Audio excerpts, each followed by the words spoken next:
Story 1. Am I the a-hole for defending my husband after my ex-husband abandoned our children? I, 38 female, have a 9-year-old son Max and 6-year-old daughter Olivia with my ex-husband Dan, 35 male. Max has severe autism and requires a lot of care. I remarried 3 years ago and my husband Luke is incredible. My ex Dan, the 35 male, has them 6 hours every week. This week, this was on Tuesday, and as I was away for a funeral, Dan took the day off work to be with them in the morning and evening. X and his girlfriend, Sophie, picked them up as planned at 11 a.m. My husband took this time to play a round of golf with my brother. They finished the game at 4 p.m., and the golf course is 30 minutes from our house. I got a call at 5 p.m. exactly from Sophie screaming at me about me abandoning my kids. I was confused and eventually realized Luke wasn't home yet, so I told her where the spare key was so they could wait for Luke to come home inside. Unfortunately, Luke's car had gone kaboom on the motorway and he was in a complete coverage dead zone. He was able to call emergency services, but nothing else would connect. When the police arrived, the first thing he did was ask if someone could contact Dan to tell him what happened. Sophie was already on the phone to the police to report me and my husband for child abandonment. They said one of us should have been there and my ex doesn't feel safe inside our home. So they left the kids inside our home and that the police needed to go and save our kids and arrest us. The police person speaking to them told them multiple times to turn around and that they were the ones who had abandoned them. This whole time, I'm getting messages from Dan saying how this was unfair on him and Sophie and that I'm a terrible parent for leaving them with someone who doesn't give a crap about our kids. At this point, I didn't actually know what was going on. All I knew was that Luke wasn't home, but Dan had found the spare key. At no point did he tell me that they've left the kids alone. Luke got hold of me via the police, and I arranged for a friend to go around there as soon as she could, but the police already had a unit there after the call with Sophie. After this, I've decided to try and get this 6 hours a week taken away. I've given him so much leeway over the years, and this was my limit.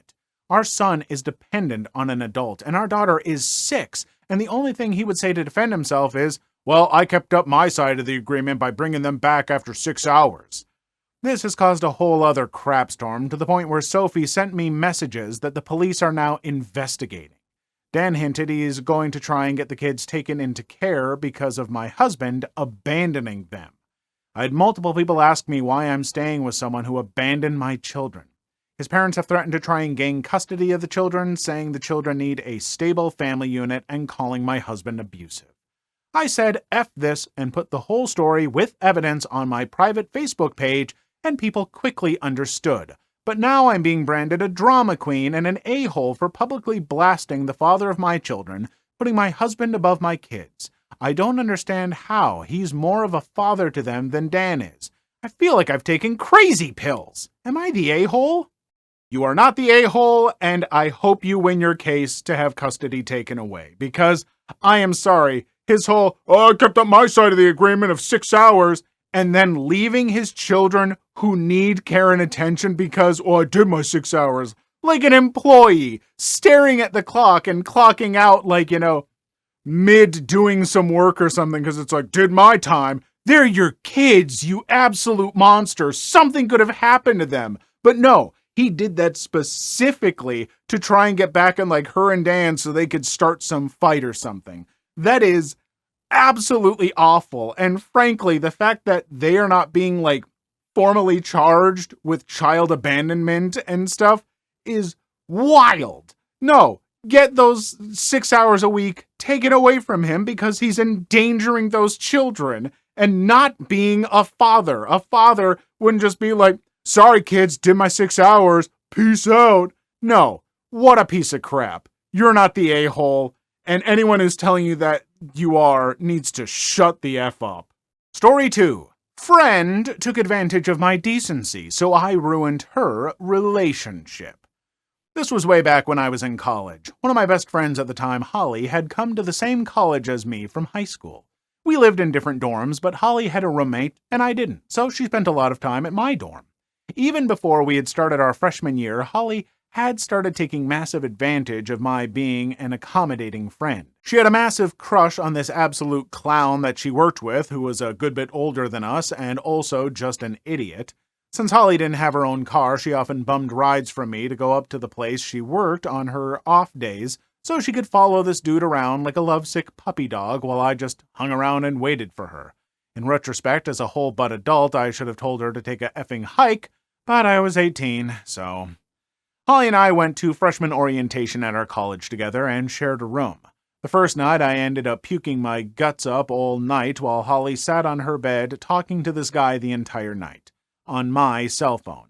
My parents, who paid my phone bill, weren't super happy about it because this was in the early 2000s when everyone had minutes on their phone and Holly was running mine up. But I told them it was fine and she wouldn't do it again. Once we started our freshman year of college, she got worse. She didn't have a cell phone of her own. This was around 2002-2003, and I did, so she was always asking to use my phone and my computer. She also didn't have one of those to talk to this dude.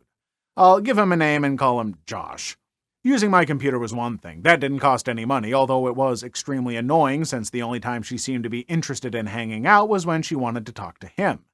It got worse when she started wanting to get into my room when I was in class so she could talk to this guy. Eventually, though, she asked to borrow my phone again, and stupidly, I let her. Phone bill ran up again. I got chewed up by my parents and was told, quite reasonably I might add, that Holly was no longer allowed to use my phone at all. Period. So, I relay this to Holly and tell her it's extra crappy that she's taking advantage of me as a friend and is only interested in using my crap. She gets peed, F's off, and that's the end of that. But, friends, it wasn't the end of that, because by this time, I was finally effing peed. Not only did this bee use my crap and then drop me like a bad habit when the favors dried up, but she also had the gall to be a total ungrateful a-hole about it. It just so happens that at the same time all of this was going on, and Holly was chasing Josh and whispering sweet nothings into his ear, which he had finally become receptive to after months and months of her hounding him, she was also effing around with one of the guys who lived in my building. I knew this was happening, and I also knew that she was emailing both of them the same sweet nothings along with some raunchy somethings, and it just so happened that we had been the type of friends who sometimes share passwords. So I had the password to her email.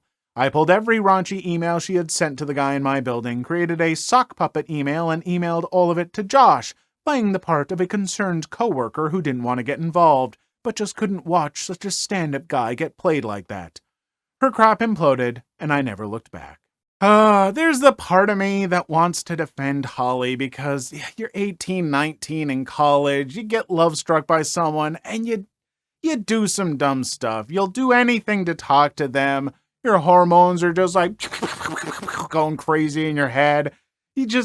And you make some real dumb choices. And the best friends are the ones who will call you out on your crap. But then you gotta listen and be kind of receptive. Like when they go, you're being kind of an a-hole. That's the point as a friend where Holly screwed up and was like, fine, F you, I'm out. Like, in reality, she should have been like, I know, I'm really, really sorry. I'm so sorry. And things could have been okay. Do I encourage the revenge that happened? I mean, yeah, because she was playing both people and everything. Yeah, she got what she deserved. I'm sorry. I mean, probably don't sneak into other people's emails. I mean, back then you could because, who's going to know? Who's going to stop you? 2002? Wild west of the internet. These days, yeah, you're probably getting a lot of trouble, so I guess don't. Story 3. Today I effed up by mistakenly caressing my interviewer's foot throughout my job interview. As per the title, I attended a job interview today and was measurably more nervous for this interview as opposed to others I've attended before. I was running slightly late, which fed into my anxiety, but apart from that, the initial greeting and seating went well. I was being interviewed by two men we'll call Steve and Gareth. Steve was at 11 o'clock and Gareth was at 1 o'clock. I was getting quite fidgety because of my nerves, so as opposed to slightly spinning in my chair, I was sitting in a spinny chair, I decided to move my foot around as it wouldn't be as visible. I quickly found a table leg, which I proceeded to tap and move my foot around for the rest of the interview, and it helped me keep focused. Gareth seemed slightly off throughout the interview, but I wasn't concerned because he seemed the quieter type, with Steve leading the interview and asking the majority of the questions. Considering it was my first interview with a company and a new field for me personally, I thought it went very well and was very productive. That was until the end of the interview. I thanked them both for their time and was about to stand up when the table leg I had been so carelessly caressing suddenly moved. Except it wasn't a table leg, it was Gareth's foot. I was instantly mortified and confused, suddenly realizing I'd unknowingly engaged in pseudo-foot foreplay with a man over double my age. What's worse was that he knew it was my foot and decided to just keep his foot planted for the duration of the interview. I contemplated announcing that I was sorry and didn't realize or mean to feel him up, but decided against it as Steve, with no context, would likely think I was psychotic, significantly reducing my chances of employment. After that, I quickly but normally exited the room without meeting Gareth's eyes, then went home and had a beer. Either way, I think it's safe to say I'm either very blacklisted or very hired, depending on Gareth's proclivities, and I'm currently unsure on that front. Folks, just say something right away. Always say something right away. Don't hold off and be like, maybe this will work out. It won't. It won't. Not if you're me or this person. These things don't work out. You say something. You say something right away. Why would Steve think that you're psychotic if you're like, oh my God, I'm sorry. I thought I was rubbing my foot on the table leg because I was nervous. I didn't realize it was your foot.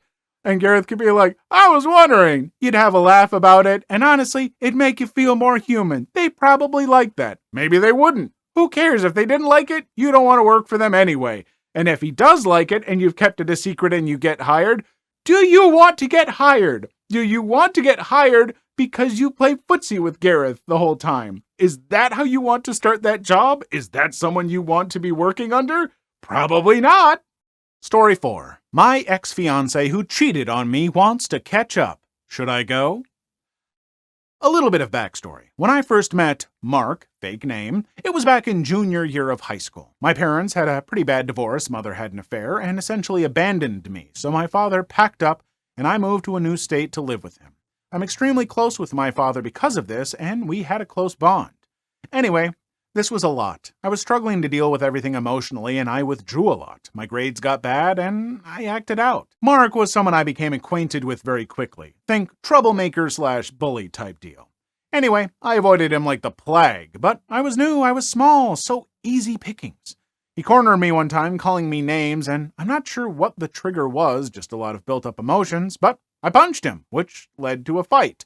A one-sided one looking back. He was much larger than me, but never swung back. After this, he did an entire 180 on his personality. He stopped bullying others, apologized, left me love letters, followed me everywhere until I just snapped and asked what his deal was.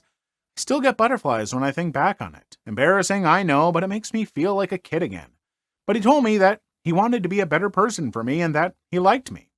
This kind of just started something between us. I started helping him study, I got a close friend who I could talk to, we hung out whenever we could, and we eventually started dating. This man's grades went from D's and C's to A's. He worked so hard just to apply for the same college as me and to follow me. Well, this led to an amazing couple of years. I can't even describe how happy he made me. He was sweet, caring, and kind. He always bought me flowers, everything you could ever want in a man, basically. During college, we got an apartment together, and shortly after got engaged.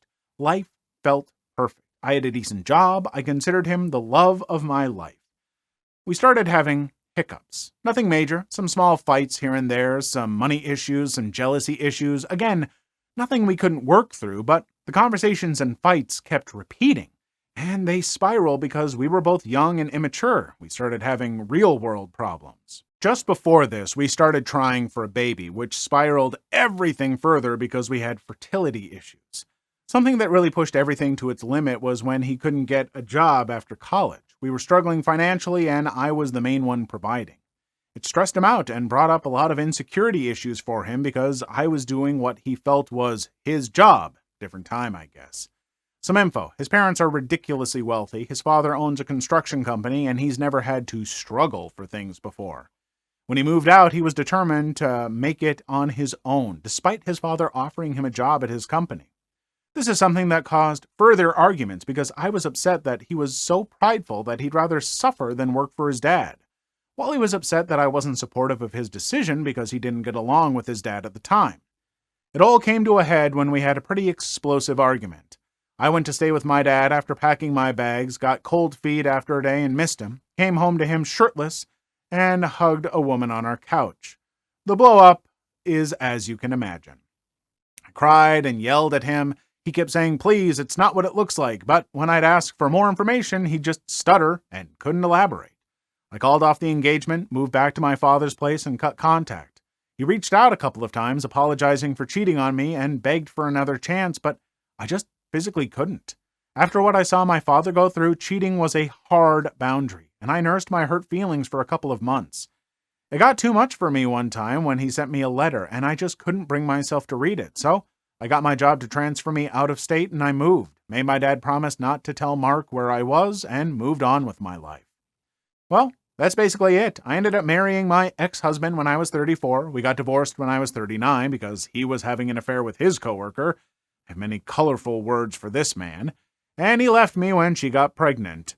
They're married now and very unhappy. Baby wasn't even his, so I guess small victories.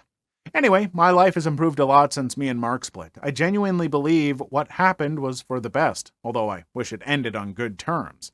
We were both young and needed to grow as individuals. I went back to college for a culinary degree, started my own catering company, and I'm now very happy with my life and my cats. My original degree was in accounting, and I realized how much I hated it shortly after I left for my new job. So I was back in my original state for a wedding I was hired to cater for. This specific day, yesterday, was a vacation day, so I told my team to just go have fun. They went out for drinks, I opted out and decided to walk down memory lane a little bit. I was walking when I heard someone shout my name, followed by some loud car honks. I turned around and I see a man running up to me, and it takes me a few seconds to process who it is. He's aged a bit, and he was very clearly out of breath. Honestly, it felt like I was back in school with him. My heart fluttered, and his ears did this thing they always do, and they turned red when he was talking to me. I mean, it's winter, so it was cold as crap, too. And I just couldn't stop staring at him. He asked the pleasantries, how I was doing. You look good, I've missed you, all that jazz. We talked for a bit longer, and he asked me if I was married. I explained that I was divorced and asked him the same question. He said that he never married and has been single for a long time. I asked how things have been in general, and he explained that he now ran his father's construction company. I was happy for him, gave him my congratulations, and then he asked me out for dinner to catch up. I said yes, because truthfully, I'd like to know what has happened in his life since I left. We exchanged numbers and had a hug goodbye, and I can't even explain how much I missed hugging him. Everything just felt perfect. So, why am I here for advice when I so clearly want to meet him for dinner? Well, I talked to some of my girlfriends, and they were appalled that I'd even consider seeing an ex who cheated. It's just dinner, so I don't think it's a big deal, but they were adamant that it was a bad idea, and it started to make me think. Also, I kind of want to go just so we could talk about what happened back then. We never really sat down and talked about his infidelity, and I can't lie that I'm a bit curious. Besides that, it's been 20-ish years, and I've moved on. I lived my life, and I'm happy. He was someone I cared about deeply, and it'd be nice to have him back in my life. As a friend, I'm not expecting anything, so advice? Surely it won't be a big deal if I go, right? I mean, this person sounds like they've got a really good head on their shoulders. They realize that they were both young and kind of immature, needed to grow into themselves, all that. It sounds like she's really figured out her life and is happy and content and not desperately looking for love and a connection. And this is like, oh man, like, it doesn't feel like this is desperately reaching out. It feels like, hey, this is a person I loved. A person that I care about. They made a huge mistake, and I don't think I'm looking for anything, but maybe connecting, you had such a strong connection before. I don't think there's anything wrong with it. I think this whole oh, how could you possibly see them? That's your choice. If you genuinely felt like, no, I don't want to see them at all. I'm not going to have anything to do with them. They cheated. I would say, yeah, that's your right too. You absolutely can feel like that. That's valid. But if you feel like, no, I'd like to catch up, you've got a good head on your shoulders. Go for it. Talk. I don't think that you should let others tell you how you're supposed to feel in this situation. Story 5. Coworker accidentally took my lunch home and never brought it back. I'm absolutely floored. People really aren't crap these days. I came into work 2 nights ago and put my lunch in the fridge. My coworker was leaving for the night and was taking the next 4 days off. As I was working, she grabbed my bag of food thinking it was hers and left. I got a call from her and she told me that she accidentally grabbed my stuff and will bring it back the next day. I was a little agitated because it left me crap out of luck for the night, But I had tuna fish and crackers stashed elsewhere, and so I had that for lunch that night. The next day I called her to remind her to bring my lunch because I had an expensive sandwich, yogurt, and a cup of fruit in there from a quick stop at the store. She said that it was no problem and she'd bring it in. I got to work last night, and the girl never even stopped by to bring my food, and I doubt she'll bring it tonight. Now my expensive sandwich is probably soggy and gross, my fruit is probably extra ripe, and I'm livid. She couldn't even fix her mistake. That lunch cost me money, and it's been 2 days now. I can't believe how people really don't give a crap these days about other people. Had it been me, I would have brought the lunch back that same night. I think if your coworker is clueless enough to have grabbed the wrong bag and brought it home, this person might also just be kind of clueless. Let me tell you, sounds like maybe she might have like ADHD or something. I know since I have ADHD, that's always like the first thing that I go to, like, aha, they're probably like me. But let me tell you, you could remind me to bring that lunch back 5 minutes before I leave for work, and I would absolutely forget it and not think about it again until like the end of the shift when I'm like, oh my God, I was supposed to do that. Like, the quickness with which I can forget stuff is impressive. I sometimes have people in the comments, when I'm telling these stories and giving my opinions, they're like, I can't believe that Mr. Fax didn't even, bring up this point that's, so important to this whole argument. It's because I don't remember it. I read it, sure, I said it out loud, but my hands, my brain has like oiled up hands and it can't hang on to anything unless I got like 2 hands and I'm staring at it. If stories have more than one thing going on, I will forget it. And other people are like me, so I choose to believe that that's probably the case, and now they're just super embarrassed. Just go talk to them. They'll probably give you some cash back so you can get another lunch. Why is this a big deal? Why are you posting this online? People, it's okay. I don't know. Hey, have a good day, everyone. I'm done. Please leave your story in the comments. I would love to make a video on them in the future. Also, don't forget to like and subscribe.